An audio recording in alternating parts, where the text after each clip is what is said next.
आप सभी लोगों ने यह किस्सा जरूर सुना होगा कि यदि बाघ के मुंह में इंसानों का खून लग जाए तो वह फिर आदमखोर बन जाता है और फिर वह जानवरों को छोड़कर इंसानों पर ही हमला करना शुरू कर देता है। और आज तक आपने एक आदमखोर बाघ के द्वारा इंसानों को मारे जाने की घटना सिर्फ 8 से 10 सुनी होगी, लेकिन दोस्तों आपको जानकर हैरानी होगी क्योंकि 1907 के समय एक ऐसे बाघ का आतंक नेपाल और उत्तराखंड में था जिसने अकेले ही 100 नहीं 200 भी नहीं बल्कि 436 लोगों को मारकर अपना निवाला बनाया था। ये पूरे वर्ल्ड की एकमात्र ऐसी घटना थी जहां एक लौते बाघ ने 100 भी नहीं बल्कि 400 से ज़्यादा लोगों के डेथ का आंकड़ा पार किया था। और यह बाघ नहीं बल्कि एक बाघिन थी जिसको नेपाल से खदेड़कर उत्तराखंड के चंपावत भेज दिया था और फिर वहीं से यह बाघिन चंपावती बाघ के नाम से जाने लगती है। अब दोस्तों अब आप खुद से अनुमान लगाइए कि आखिर ये बाघिन कितनी चालाक और खतरनाक रही होगी जिसने 436 लोगों को अपना निवाला बनाया। और 436 लोगों को निवाला बनाने के बावजूद भी ये इतने सालों तक जिंदा रही, जिसे बाद में एक मशहूर शिकारी जिम कॉर्बेट के द्वारा मारा गया था। एक बाघ औसतन हर 2 दिन में अपना शिकार करता है। यदि हम 436 लोगों की मौत की बात करें तो इस बाघिन ने लगभग 2 साल 6 महीने से लेकर 3 साल तक इंसानी शिकार किया। तब आप अनुमान लगा सकते हैं कि ये बाघिन कितनी ज़्यादा खतरनाक रही होगी जिसने बिना मरे लगातार 3 सालों तक आदमखोर बन के अपना राज किया। अब जरा सोचिए कि इस बाघिन की स्टोरी कितनी खौफनाक और इंटरेस्टिंग होगी जो मैं आपको बताने जा रहा हूँ। इसलिए इस वीडियो को आप एंड तक जरूर देखना क्योंकि इस कहानी में मैं आपको 2 रहस्य के बारे में बताऊंगा, जिसमें पहला रहस्य यह है कि इस बाघिन ने जहां 436 लोगों को अपना निवाला बनाया था, लेकिन जब जिम कॉर्बेट ने इस आदमखोर बाघिन को मारा था तो उन्हें बाद में काफ़ी अफसोस हुआ और इसके बाद इन्होंने हंटिंग से भी इस्तीफा दे दिया था, जबकि उनको तो खुश होना था क्योंकि उन्होंने इस आदमखोर बाघिन को जो मारा था। तो वह रहस्य क्या है इसको तो मैं आपको वीडियो के एंड में जरूर बताऊंगा, लेकिन जब तक आप नैनीताल मीडिया यूट्यूब चैनल को आप सब्सक्राइब जरूर कर लीजिएगा ताकि आगे आने वाली वीडियो से आप निरंतर अपडेट रह सकेंगे। सबसे पहले तो आप स्क्रीन में चंपावती बाघिन को देख लीजिए। ये वही आदमखोर बाघिन है जिसके अभी आप फोटो देख रहे हैं। यह बाघिन एक बंगाल टाइगर थी जिसकी टोटल लंबाई 60 फीट की थी और इसका वजन लगभग 270 किलो के बराबर था। जिम कॉर्बेट की किताब मैन ईटर्स ऑफ कुमाऊं में बताया गया है कि इस बाघिन का आतंक सबसे पहले नेपाल में शुरू हुआ था। तब कहा यह जाता है कि नेपाल में उस समय एक कहावत चलती थी कि काली पार को कलवा ढोली सोर को बाघ। इसका मतलब ये हुआ कि नेपाल और भारत के बीच में यह महाकाली नदी जिसे काली गंगा कहा जाता है, तो इस नदी के पार कलवा गुंडे का आतंक था और नदी के इस पार चंपावती बाघ का आतंक था। बताया ये जाता है कि जितने मर्डर इस कलवा गुंडे ने नहीं किए होंगे उससे कई ज़्यादा इस चंपावती बाघ ने मर्डर कर दिए होंगे। ये चंपावती बाघिन हमेशा बच्चों और महिलाओं का शिकार करती थी और जो भी घास काटने वाली महिला अगर गलती से घास काटने जंगल चले जाती थी तो वह वापस नहीं आती थी क्योंकि अगले दिन उसकी खाई हुई बॉडी मिलती थी। इस घटना से नेपाल के राजा बहुत परेशान हो चुके थे, तो उन्होंने इस बाघिन को मारने का आदेश अपनी दरबार की सेना को दिया, लेकिन वे सेना भी इस बाघिन का कुछ नहीं बिगाड़ पाती है। तब राजा आर्मी को इस बाघिन को मारने के लिए कहते हैं। हालांकि नेपाल की आर्मी इस आदमखोर बाघिन को मार पाने में सफल तो नहीं होती है, लेकिन वो आर्मी इस बाघिन को नेपाल से खदेड़कर उत्तराखंड के चंपावत जरूर पहुंचा देती है।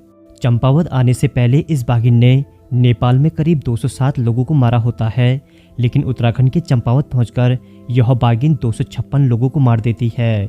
यानी नेपाल के आंकड़ों से ये 49 लोगों को ज़्यादा चंपावत में अपना शिकार बना लेती है।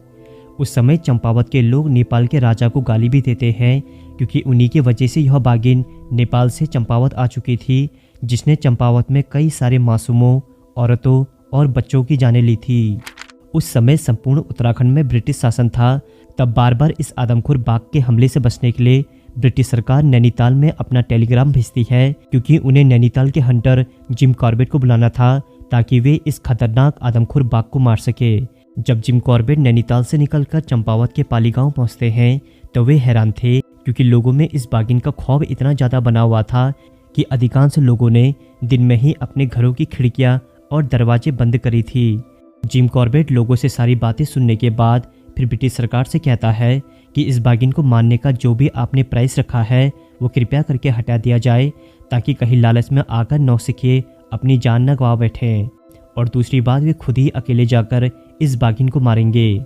जिम कॉर्बेट के फैसले पर ब्रिटिश सरकार मान जाती है और उन्हें अनुमति दे देती है। तब जिम कॉर्बेट अकेले ही जंगल जाकर इस बाघिन को मारने की तलाश में रहते हैं, लेकिन हफ्ते भर भी वो इस बाघिन को पकड़ नहीं पाते हैं। लोगों का कहीं जिम कॉर्बेट से भरोसा न टूट जाए तो वे दूसरे खूंखार जंगली जानवरों को मारते हैं, जिनमें आपके तेंदुए, भालू और सुअर आदि होते हैं। इसी बीच जिम कॉर्बेट को पता चलता है कि इस बाघिन ने कल ही एक इंसान को डाक बंगले के आसपास मारा है, तो वे भी इसी डाक बंगले की ओर चले जाते हैं ताकि सुबह या रात के समय कभी न कभी ये बाघिन उनको दिख जाए। बताया जाता है कि इस डाक बंगले में जिम कॉर्बेट का रुकना बाघ से भी ज़्यादा खतरनाक साबित हुआ, क्योंकि जिस कमरे में वे रुके थे उसी कमरे में उन्हें एक भूतिया एक्सपीरियंस भी हुआ, जिन्हें उन्होंने अपनी किताब में लिखा है। उन्होंने इस भूतिया एक्सपीरियंस का जिक्र काफ़ी कम किया है, लेकिन उन्होंने बताया कि एक आदमी मेरे से बात करने के लिए मेरे रूम पर आए थे और वो वे आदमी थे जो कई साल पहले मर चुके थे। जिम कॉर्बेट और डाक बंगले की इस भूत की कहानी का जिक्र मैं आपको आगे आने वाली वीडियो में ज़रूर करूँगा, और अगर आपको यह जानना है तो यह कमेंट में भी ज़रूर बताना। जिम कॉर्बेट द्वारा आदमखोर बाघिन को ना मार जाने की असफलता उन्हें कई बार परेशान कर रही थी। तब वे गांव वालों से कहते हैं कि पेड़ के ऊपर मेरे लिए एक मचान बना दो ताकि मैं रात भर यहाँ गश्त देकर इस बाघिन की निगरानी करूँगा। और लकीली सुबह के समय उन्हें वे बाघिन दिख जाती है जिसने एक शिकार को मुंह में दबाया था। जिम कॉर्बेट उसे मारने के लिए दौड़ते हैं, लेकिन वो बाघिन फुर्ती से जंगल की तरफ भाग जाती है और एक बार फिर से जिम कॉर्बेट निराश हो जाते हैं। अब जिम कॉर्बेट फाइनल डिसीजन लेते हैं। वे लोगों से कहते हैं कि जब भी ये बाघ दिखेगा तो तुम जोर जोर से थाली बजाना, ताकि थालियों की आवाज़ सुनकर ये बाघ एक ही दिशा में भागेगी और मैं इसे मचान से देखकर ऊपर से ही शूट कर दूंगा। तब होता भी बिल्कुल ऐसा ही है, क्योंकि जैसे ये बाघिन दूसरे दिन आती है तो लोग जोर जोर से थाली बजाना शुरू कर देते हैं। और जिम कॉर्बेट के मुताबिक ये बाघिन एक ही रास्ते से भाग रही होती है, जहाँ जिम कॉर्बेट पहली गोली इसकी पीठ में मारते हैं और दूसरी गोली इसके पैर में, और जैसे ही वे तीसरी गोली मारने के लिए आगे बढ़ते हैं तब तक यह बाघिन मर चुकी होती है, जिसे अभी आप स्क्रीन पर देख रहे हैं। जिम कॉर्बेट इस बाघिन को मारने की सफलता से काफ़ी खुश भी होते हैं, क्योंकि इस बाघिन ने 436 लोगों को जो मारा था।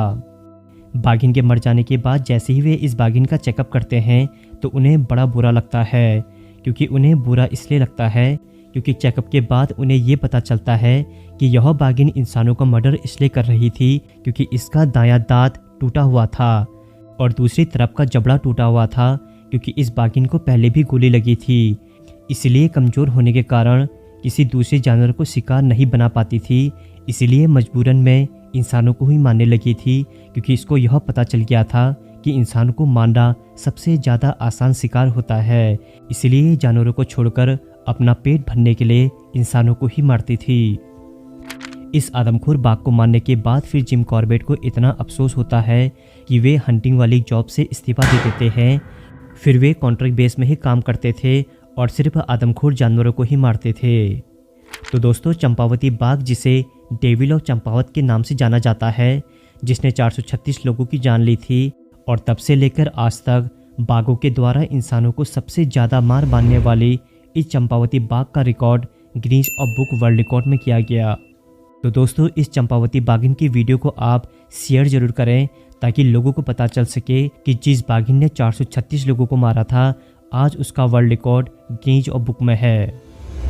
नैनीताल मीना यूट्यूब चैनल को सब्सक्राइब जरूर करें ताकि आगे आने वाली वीडियो से आप निरंतर अपडेटेड रह सकेंगे। मैं हूं आपका दोस्त संदीप, फिर मिलेंगे एक नई एपिसोड में। तब तक के लिए नमस्कार दोस्तों।